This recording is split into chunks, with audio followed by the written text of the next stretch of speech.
હવે દ્વિઘાત સમીકરણના ઉકેલની પૂર્ણ વર્ગની રીત આપણે જોઈએ। આ રીત સમજવા માટે આપણે ઉદાહરણથી શરૂઆત કરીશું। પહેલી રીત આપણે અવયવીકરણની જોઈ હતી, હવે આપણે પૂર્ણ વર્ગની રીત જોઈએ। એક ઉદાહરણ લઈ લઈએ। x વર્ગ વત્તા 4x ઓછા 5 બરાબર 0 નો ઉકેલ પૂર્ણ વર્ગ ની રીતે ઉકેલો। પૂર્ણ વર્ગની રીતે મેળવો। હવે મિત્રો આપણે અવયવીકરણની રીતથી તો આનો ઉકેલ શોધી શકીએ। તો અવયવીકરણની રીતથી આપણે જોઈ લઈએ। પહેલા તો આના અવયવ પડશે 5 એકા 5 x વત્તા 5 અને x ઓછા 1 બરાબર 0। x વત્તા 5 બરાબર 0 લઈ એટલે x બરાબર -5 અને x બરાબર 1। તો આ ઉકેલ આપણે અવયવીકરણની રીતથી મેળવ્યો। હવે પૂર્ણ વર્ગની રીતથી જોઈએ। હવે મિત્રો આપણે એવો દાખલો લીધો છે કે પહેલા પદનો સહગુણક 1 હોય। હવે આ રીત આપણો જે અભ્યાસક્રમ કોરોના મહામારીને કારણે કટ થયો છે એમાં નથી, છતાં પણ અમારે બધો જ એકમ ભણાવવાનો છે, પણ કદાચ MCQમાંનો ઉપયોગ થઈ જાય હેતુલક્ષીમાં, એટલે આપણે આ રીતે જોઈ લઈએ અને ખૂબ સરળ છે। તો આપણે અહીંયા સમીકરણ લખીએ x વર્ગ વત્તા 4x ઓછા 5 બરાબર 0। હવે હું અહીંયા x ના સહગુણકના અડધા કરું છું। જો x ના સહગુણકના અડધા, તો x નો સહગુણક છે અત્યારે +4, એટલે 4 ના અડધા કરું તો 2 મળે। હવે એનો વર્ગ કરો, x ના સહગુણકના ટૂંકમાં લખું છું અડધા નો વર્ગ। તો અડધાનો વર્ગ કરીએ તો મિત્રો આપણને 4 મળે છે। તો હવે આ રીતની અંદર x ના સહગુણકના અડધાનો વર્ગ ઉમેરી અને બાદ કરીએ તો આપણું જે સમીકરણ છે x વર્ગ વત્તા 4x ઓછા 5 બરાબર 0।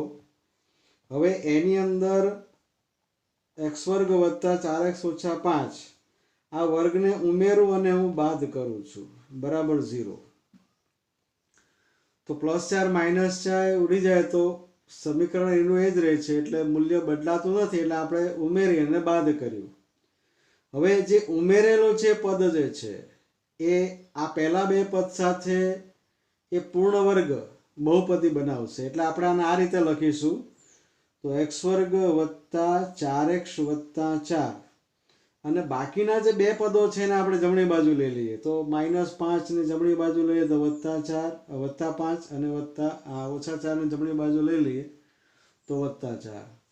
હવે આ થઈ ગઈ પૂર્ણ વર્ગ બહુપદી। તો એના અવયવ આપણે ટૂંકમાં પાડતા શીખ્યા છે। તો શું કરીશું, એમાં કૌંસમાં પહેલા પદનું વર્ગમૂળ, વચ્ચેના પદનું ચિહ્ન, અંતિમ પદનું વર્ગમૂળ એટલે કે 4 નું વર્ગમૂળ 2 આખાનો વર્ગ, આ 4 ને 5 9 છે। બંને બાજુ વર્ગમૂળ લઈએ તો x વત્તા 2 બરાબર +or -3। તો એકવાર આપણે +3 લઈએ ને એકવાર -3, તો x વત્તા 2 બરાબર 3 અથવા x વત્તા 2 બરાબર -3। બેને આપણે આમ લઈ લઈએ તો 3 ઓછા 2 એટલે કે x બરાબર 1, અને આ બાજુ બેને આપણે જમણી બાજુ લઈ લઈએ તો -2 એટલે x બરાબર -5। તો આપણને અહીંયા ઉકેલ પ્રાપ્ત થાય છે x બરાબર 1 અને -5। એ જ જવાબ આપણે અહીંયા મેળવો હતો અવયવીકરણની રીતથી। તો પૂર્ણ વર્ગની અંદર x ના સહગુણકના અડધાનો વર્ગ આપણે ઉમેરી અને બાદ કરીએ છીએ। તો આ જે બાબત છે એ ઘણી વખત હેતુલક્ષીમાં પૂછાય છે। હવે આપણે એવો દાખલો લઈએ કે જેનો પહેલા પદનો સહગુણક 1 ના હોય। એવો એક દાખલો લઈએ। હવે એમાં આપણું પુસ્તકનું જે એક ઉદાહરણ લઈએ, જે પુસ્તકમાં સમજાવ્યું છે કે ઉદાહરણ 8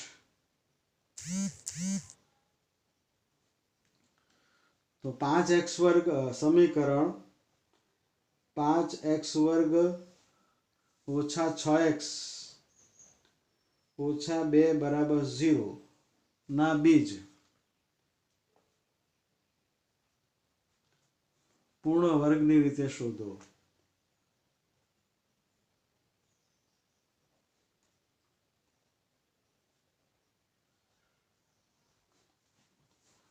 હવે આપણે રીત સમજી ગયા છે, તો એનો ઉપયોગ કરીએ તે પહેલા આપણે આ સમીકરણની અંદર x1 નો સહગુણક 5 છે એને આપણે 1 લાવીએ, પછી જે આપણે સમજ ગયા દાખલામાં કેળવી હતી એનો ઉપયોગ કરી શકાશે.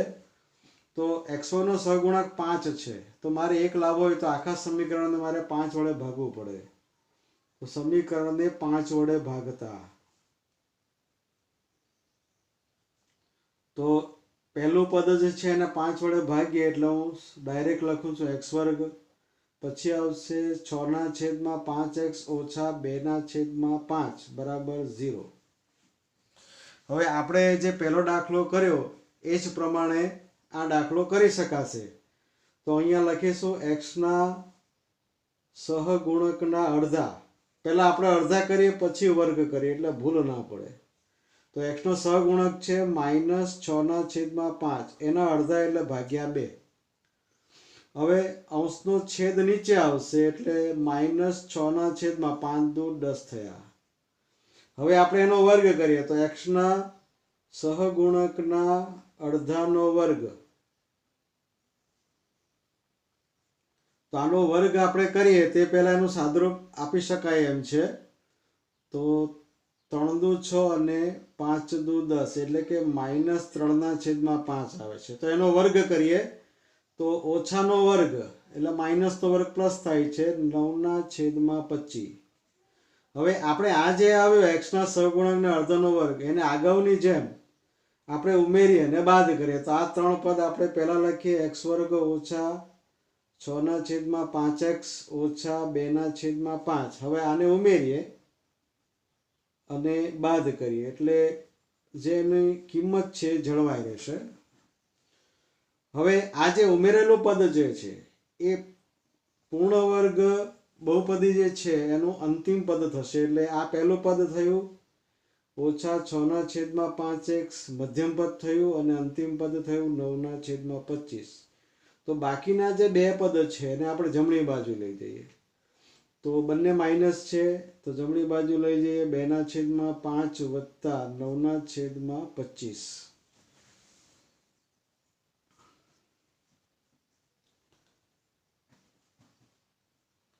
બરાબર છે. એટલે આ રીતે ફરીથી આપણે અહીંયા જોઈ લઈએ તો x ના સહગુણકના અડધાનો વર્ગ આપણે કર્યો એને ઉમેરી અને આપણે બાદ કરીએ છીએ.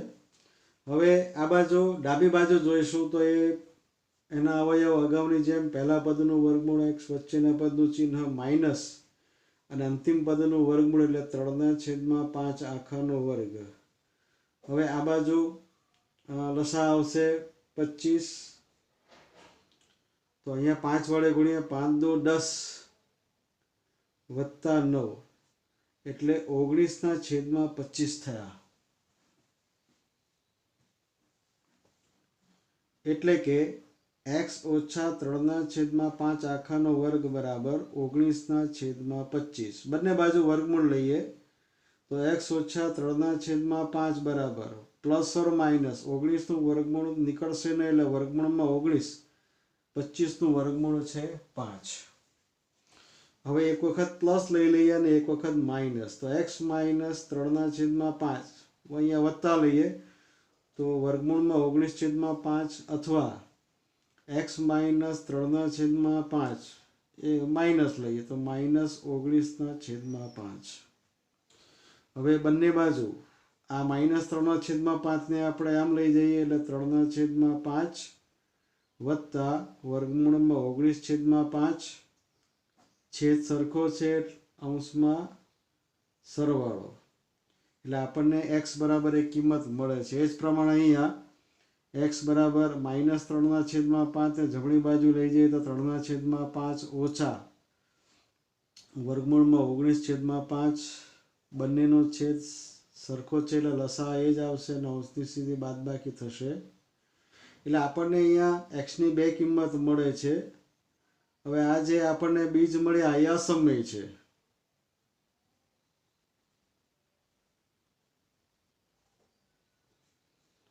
તો આ પ્રમાણે પૂર્ણ વર્ગની રીતથી આપણે દ્વિઘાત સમીકરણના બીજ આપણે શોધી શકીએ છીએ. તો બહુ સરળ રીત છે. ફરીથી આમાં એક જ વસ્તુ કરવાની છે કે દ્વિઘાત સમીકરણનો પહેલા પદનો સહગુણક 1 ના હોય તો પહેલા 1 લાવીશું, ત્યારબાદ એક્સના સહગુણકના અડધાનો વર્ગ ઉમેરી અને બાદ કરીશું, જેથી આપણને પૂર્ણ વર્ગ બહુપદી મળે. એના અવયવ પાડીને આપણે બીજ સરળતાથી શોધી શકીએ. આના પછી આપણે એ સ્વાધ્યાય જે છે એના દાખલા જોઈશું. સ્વાધ્યાય 4.3 પૂર્ણ વર્ગથી ઉકેલો.